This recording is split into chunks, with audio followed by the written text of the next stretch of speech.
Salut tout le monde. Alors je suis avec Renaud, qui est un garçon qui a évolué dans le monde de la musique, qui évolue toujours, qui a travaillé pour des productions musicales, notamment des comédies musicales, qui a travaillé pour The Voice. Il va nous en dire plus. Et voilà, salut Renaud. Donc du coup, avec tout ce que tu as fait, tu as travaillé pour The Voice, et je sais que ça va pas mal intéresser les gens qui nous suivent. Qu'est-ce que tu faisais concrètement pour The Voice? Alors pour salut déjà. Donc pour The Voice, ça remonte un petit peu maintenant. Je travaillais en tant que chargé de casting sur les saisons 6 et 7. Oui, c'est ça. Okay. Et, qu'est-ce qu'on fait au casting, tu veux? Ouais, qu'est-ce que tu faisais Qu'est-ce qu'on faisait donc très concrètement, chargé de casting, tu es là pour dénicher des talents. Donc notre boulot, c'était toute la journée d'écumer les réseaux sociaux, de sortir aussi dans les open mic et tout ça sur Paris pour trouver des talents et essayer de les convaincre de participer à l'émission, tout simplement. Okay, donc c'est vous qui allez chercher les gens. Et quels étaient les critères, par exemple, qui sautaient à tes yeux Ça, c'est assez compliqué. La chance quand tu fais du casting sur une émission comme The Voice, c'est qu'il n'y a pas tant de critères que ça en fait. C'est vraiment l'artiste qui prime pour le coup, et c'est pas du marketing de dire ça. La production et TF1 sont très libres et au contraire, enfin, te laissent beaucoup de liberté. Eux, ils sont là pour trouver des artistes atypiques, des gens qui ont quelque chose. Donc t'as personne qui te dit on veut plutôt du rap ou plutôt de la pop ou plutôt ci, plutôt ça. Non. T'es là vraiment pour trouver des artistes qui te touchent toi en fait. La base elle est vraiment là, si l'artiste il te touche toi, il y a des chances qu'il soit capable de toucher plein d'autres gens aussi, donc il n'y a pas tant de critères, il n'y a pas de critères physiques non plus, comme on pourrait penser des fois, c'est la télévision, il faut être beau et tout ça. Non, ça peut aider évidemment, mais c'est pas, si un artiste a du talent, il arrive à rentrer dans l'émission et à faire le casting et à avoir du succès dans l'émission, et indépendamment de critères physiques particuliers quoi. Donc c'était en vrai très bien pour ça, on était hyper libre dans notre travail pour le coup sur The Voice. Ça c'est super, ouais. Et du coup, une petite question un peu polémique, je pense qu'il y a pas mal de gens qui se posent la question, est-ce que les résultats du coup sont décidés à l'avance ou pas? C'est une question qu'on entend, effectivement, souvent, t'es pas la première à la poser. Alors après, nous, il faut savoir, je peux faire un disclaimer déjà, en tant que chargé de casting, t'es pas producteur de l'émission, absolument pas. Donc ce qui se passe après au sein de la production, moi, je n'ai pas la moindre idée de ce qui s'y passe. Après, le côté, les résultats sont pipés, non, il faut savoir que c'est pas parce que c'est une émission de télé, tu peux pas tout faire, tu peux pas faire ce que tu veux, t'as un CSA, si t'as un huissier de justice aussi dans l'émission, c'est pas pour rien. Non, les gens qui votent sont des vrais gens qui votent et c'est des vrais votes qui sont comptabilisés à la fin. Tu peux pas, même si un producteur voulait tricher, je sais pas si tu peux le faire en fait, très, très concrètement. Je pense que ce serait très compliqué et très très osé d'essayer de faire quelque chose comme ça en tout cas. Donc voilà, vous avez votre réponse. Quel conseil tu donnerais à un jeune musicien, un jeune chanteur ou qui voudrait faire The Voice ou qui voudrait s'en sortir ou être un peu connu dans le monde de la musique? Ouais, il y en a beaucoup. Alors déjà, pour revenir sur The Voice, aussi un truc qu'on nous dit très souvent, c'est que les coachs, les 4 coachs ont des oreillettes. Donc non, ils n'ont pas d'oreillettes, il n'y a pas la production qui leur dit de se retourner ou pas. Ils font ça tout seuls comme des grands. Ils arrivent très bien tout seuls, ils ont un gros bouton devant eux, ils sont capables d'appuyer tout seuls et personne qui leur dit quoi faire. Et du coup, l'oreillette, elle sert à quoi? Je sais même pas s'ils en ont, en vrai, les 4. Du moins sur les auditions à l'aveugle, je sais même pas si ils ont souvent un retour, mais je sais même pas s'il y a de communication. En vrai, alors je suis pas sûr de moi pour le coup, là faudrait poser la question au producteur de l'émission. Mais non, en tout cas, il n'y a pas quelqu'un dans l'oreillette qui leur dit retourne-toi sur telle personne. Heureusement. Alors du coup, quel conseil tu pourrais donner à un musicien sympathique qui voudrait se lancer et se faire reconnaître? Waouh, il y en a beaucoup. Déjà, je dirais le premier, c'est de se faire plaisir. C'est très con à dire comme ça, mais j'allais dire de ne pas se projeter. Si, quand faut le faire de manière un peu professionnelle et essayer de se projeter, mais faut pas. Comment dire, faut pas. Voilà, faut pas. Au début, oui, enfin, ça veut pas dire qu'il faut arriver, il faut faire des blagues et tout sur scène, mais il faut vraiment commencer par le faire pour le plaisir. Je dirais que le premier élément, c'est ça. Après, ce que je te disais tout à l'heure, quand on commence à passer le cap de je veux faire des tremplins ou je veux rencontrer des gens, des casteurs ou des producteurs ou peu importe, ne pas s'excuser de vouloir faire ça. Ce qui est quelque chose qu'on voit très souvent avec les jeunes talents qui arrivent sur scène et qui sont tout timides et tout. Non, ne vous excusez pas de faire ça. Oui, parce qu'on parlait du fait que souvent il y a des artistes sur scène qui, à cause d'une timidité ou d'une pudeur, toi tu disais en fait on a l'impression qu'ils s'excusent d'être là, etc. Et donc le conseil c'est de ne pas faire ça, ouais. Ouais, c'est ça, commencer à le faire pour le plaisir et quand tu sens que ça commence à devenir un peu sérieux ou quand tu te sens de montrer un peu autour de toi et que les gens commencent à te dire ah c'est sympa, tu pourras aller plus loin, continuer toujours le faire pour le plaisir, le faire par étapes et ne vraiment pas s'excuser. Quand il y a des gens qui aiment bien ce que tu fais, bah vas-y, n'hésite pas à monter sur scène, à essayer de faire des open mic, des tremplins parce que si, voilà, déjà pour t'entraîner, et puis si ton entourage aime bien, il n'y a pas de raison qu'il n'y ait pas plus de personnes que ça qui aiment bien, donc ne pas avoir peur d'y aller tout simplement. Il y a plein de gens qui sont bienveillants, faut pas avoir peur. La plupart des gens font de la critique constructive aussi. Alors, tu tomberas toujours sur quelqu'un qui va te dézinguer pour le plaisir de te dézinguer, mais en vrai, les gens qui font ça, ils n'ont pas compris eux-mêmes pourquoi ils sont là, donc faut pas trop avoir peur de ce regard des autres. Je sais que tu as fait une vidéo dessus il n'y a pas longtemps en plus. J'ai vu ça tout à l'heure. Donc oui, c'est... Très professionnel, tu t'es un peu sourcé. Ça, j'ai réfléchi quand même avant. Non, mais ça peut paraître des conseils bateaux, mais en vrai, on se rend compte que quand on a des artistes en tremplin, c'est loin d'être aussi bateau que ça. C'est vraiment les premiers freins, en fait. Toutes ces choses-là. Donc le faire pour le plaisir, ne pas avoir peur du regard des autres. L'idée de partage. L'idée de partage, oui, bien sûr. Quand on ressent ce besoin de monter sur scène, c'est pour partager quelque chose. Donc il ne faut pas s'interdire de le faire, encore une fois. Et y aller petit à petit. C'est-à-dire que c'est vraiment le conseil pour commencer. Et après, un peu le conseil un peu générique que je donnerais à un talent qui a commencé à faire des scènes, qui est convaincu qu'il a envie de faire ça de sa vie, c'est de toujours garder du recul sur ce qu'il fait et d'essayer de construire son projet de manière globale. C'est-à-dire qu'il ne faut pas se concentrer sur la voix. On parlait de The Voice tout à l'heure, on dit The Voice c'est la plus belle voix. Alors oui, si tu chantes très juste, c'est très bien, mais c'est pas que ça un artiste. L'interprétation, c'est pas de la technique vocale, c'est encore autre chose. Et un projet, de manière générale, il faut le réfléchir de manière globale. Il y a la partie musicale, il y a la partie chant, il y a la partie scénographique, il y a la partie image dont on parlait aussi. Donc voilà, dès qu'un artiste, un jeune talent commence à se dire « Ok, je me sens bien, j'ai vraiment envie de faire ça », le premier conseil, c'est de tout de suite réfléchir, prendre de la hauteur sur ce que tu fais, pourquoi tu le fais, et de réfléchir à un personnage, à un projet de manière un peu globale. Et pas seulement « je vais jouer de la guitare » ou chanter telle chanson. C'est-à-dire quelle va être mon esthétique, mon look C'est ça. Alors, ça, c'est des questions qui sont faciles à poser, mais les réponses, évidemment, ça demande des années et des années de travail et de tests pour arriver à ton projet, finalement, à ta singularité. Pour un artiste, il faut qu'il arrive à exprimer sa singularité. Donc, pour le faire, il faut déjà la trouver. Et une fois qu'on l'a trouvée, il faut trouver les modes d'expression qui vont permettre d'exprimer tout ça. La musique, c'est un mode d'expression. L'instrument, c'en est un. La photo, c'en est un. La vidéo, c'en est un aussi. Il faut arriver à faire coller tout ça pour créer une sorte de bible, en fait, de l'artiste à la fin, pour dire voilà, je suis telle personne, je fonctionne comme ça, j'ai envie de vous délivrer tel message, et voilà un peu tous les éléments qui vont construire mon parcours, quoi, tout simplement. Parce que je ne l'ai pas dit en présentation, mais Renaud est dans le jury de Plus de Talent. C'est un tremplin où les artistes viennent tester un peu leur musique, leurs œuvres, leurs chansons. Et il y a un jury, etc. Et donc il fait partie de l'association. Et par exemple, quand tu es comme ça face à plusieurs candidats, quand est-ce que la magie va opérer chez quelqu'un, selon toi? Quand est-ce que ça marche en fait? Quand est-ce qu'il y a le truc? En vrai, je pense que dans la plupart des prestations, ce petit côté magique, il arrive très très vite. Il arrive très très tôt. Parfois, tu as même des artistes où je donne souvent ce conseil à Plus de Talent, c'est la manière que vous avez de monter sur scène, déjà en dit beaucoup.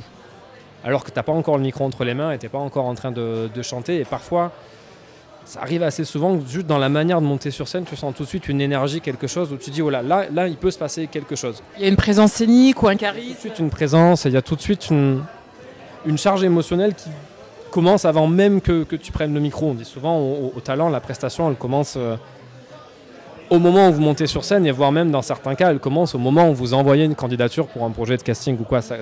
La prestation, il ne faut pas positionner le début de la prestation au moment où la musique démarre. Ça commence bien avant ça. En fait, on entre dans notre personnage, en théâtre c'est pareil, on entre dans le personnage avant de monter sur scène en fait. Bien sûr, il faut avoir fait ce travail-là. Il y en a qui en ont plus ou moins conscience. Quand on est amateur et qu'on débute, on n'a pas encore conscience de toutes ces choses-là. Mais je dirais que la magie, oui, elle opère très très vite. C'est dans la plupart des artistes qu'on voit sur les premières notes. Déjà, tu as cette énergie avant d'entrer en scène ou avant de commencer la chanson. Et très souvent, ça va se traduire dans les premières notes. Ça ne veut pas dire qu'on n'écoute pas tout ce qui se passe après, mais en vrai, je pense que la plupart des décisions de casting ou quoi, elles se font dans les premières secondes. Sauf des cas particuliers où tu vas te dire, il y a des cas de chansons où tu vas attendre la note. Où tu sais que l'artiste il s'est mis au défi techniquement. Il y a une note, allez, genre on pourra en citer plein des chansons comme ça. My Heart Will Go On, c'est ça, non? De Céline Dion? Je sais plus. Voilà, t'as des notes comme ça. Alors, je suis sûr, t'en as d'autres. On a pas mal de gens qui reprennent du Adele où tu vas attendre aussi le moment où ça va aller chercher la note tout là-haut. Et en même temps, quand cette note arrive, la prestance, elle est déjà là. Enfin, le travail de charge émotionnelle, il a souvent déjà été fait. Donc, quand vraiment la première impression est bonne, cette note, je ne vais pas dire que c'est une formalité, ça ne l'est jamais, mais tu sens que souvent, en tout cas, pas tout le temps, mais souvent, ça passe. Quand vraiment l'artiste est investi de son truc et que tu le sens, la note, elle va venir. Et quand tu sens que c'est un peu fébrile, à contrario, dans les premières notes, ce qu'on voit plus souvent en tremplin avec les amateurs, quand tu sens que déjà les 5 premières secondes, elles sont fébriles, tu sais que la note tout là-haut, à la fin de la chanson, tu la verras pas. Et donc, soit tu as l'artiste qui va la tenter, qui va la rater, bravo d'avoir tenté, mais on se revoit la prochaine fois en espérant que ça passe. Et tu as aussi l'artiste qui va faire un refus d'obstacle, qui va la prendre beaucoup plus bas, histoire que ça passe, et ce que je comprends aussi, enfin, quand le défi technique est un petit peu trop. Mais en vrai, oui, dans la plupart des cas, quand tu es vraiment dans un processus de casting et de décision, même si ce n'est pas le chargé de casting qui prend la décision, hein, c'est les producteurs et le directeur de casting, mais cette décision, elle se fait à 90% dans les premières secondes. Ouais. Parce que ça, c'est quelque chose, quand on est jeune chanteur ou musicien, on est du coup beaucoup centré sur nous parce qu'on finalement, on fait un travail sur nous, sur notre voix, etc. Mais c'est quelque chose qu'on oublie, en fait, c'est qu'une prestation scénographique, c'est un tout et c'est beaucoup l'attitude. C'est aussi beaucoup dans les moments de pause où il n'y a pas de musique. Qu'est-ce qui se passe là, dans les regards? Et c'est quelque chose dont on a très peu conscience, en fait, parce qu'on pense que tout va dépendre de nous, de notre voix, tu vois. Et ça, donc, intéressez-vous à ça. Alors, quand tu es dans le jury et que tu vois tous ces candidats, quel est le défaut que tu remarques le plus? Quel est le défaut le plus récurrent? Voilà, dis-nous un peu tout ça.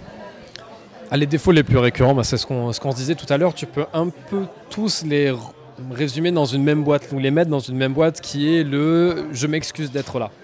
Et tu as énormément de comportements qui vont découler de ça, qui est le « je me dandine un petit peu parce que je ne suis pas hyper à l'aise sur scène », qui est, ou souvent dans les artistes qui, par exemple, vont s'accompagner avec un instrument de musique, qui vont se focaliser sur leur instrument de musique.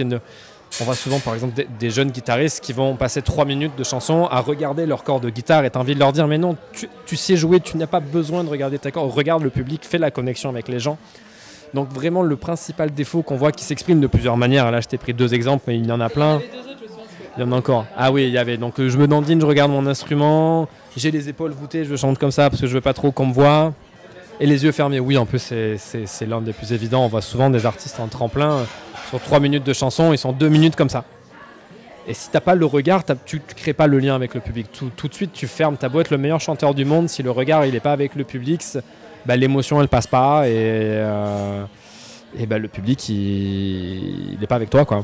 En théâtre, on dit franchir la rampe, en fait. Et l'émotion, elle ne franchit pas, elle n'arrive pas au public. Donc, il faut ouvrir les yeux et s'adresser, parce qu'en fait, c'est la communication comme métier, en fait. Donc, faut communiquer, quoi.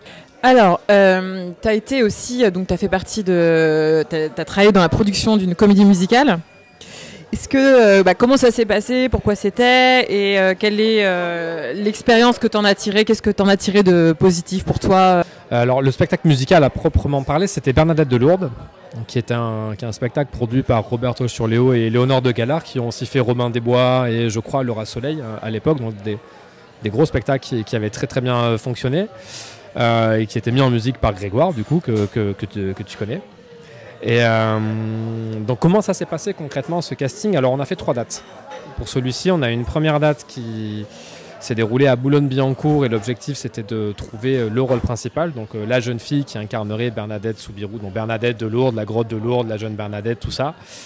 Donc on a eu cette date-là et ensuite il y a une autre date à Paris pour tous les autres rôles et une 3e et dernière date à Lourdes directement, parce que la volonté de la production c'était aussi de trouver des artistes locaux pour participer à ce projet-là, parce que ce que je t'ai pas dit, c'est que le projet était en résidence là-bas.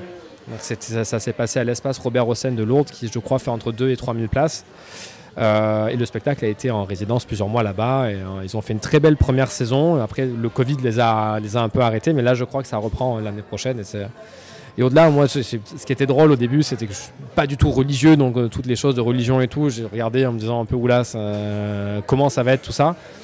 Et en fait, c'est un super spectacle au-delà de la religion. J'ai eu la chance d'aller le voir. Le spectacle est vraiment exceptionnel. Et je pense qu'évidemment, ça prend une dimension particulière pour les gens qui vont être touchés par la religion, mais même ceux qui ne le sont pas, ce qui est mon cas, je trouvais que c'est vraiment un super spectacle et j'encourage tout le monde à aller le voir. Et je ne sais pas s'il va être joué ailleurs qu'à Lourdes. Enfin, je ne sais pas, mais franchement, si c'est le cas, allez-y parce que ça vaut vraiment le coup. Ça donne envie, ouais. Ok, du coup, quels sont tes projets un peu là, à venir dans... Qu'est-ce que tu en retires? Du spectacle musical ou de toute l'expérience? Qu'est-ce que toute cette expérience dans la musique, ton parcours, qu'est-ce que tu en as tiré et qu'est-ce que tu as appris?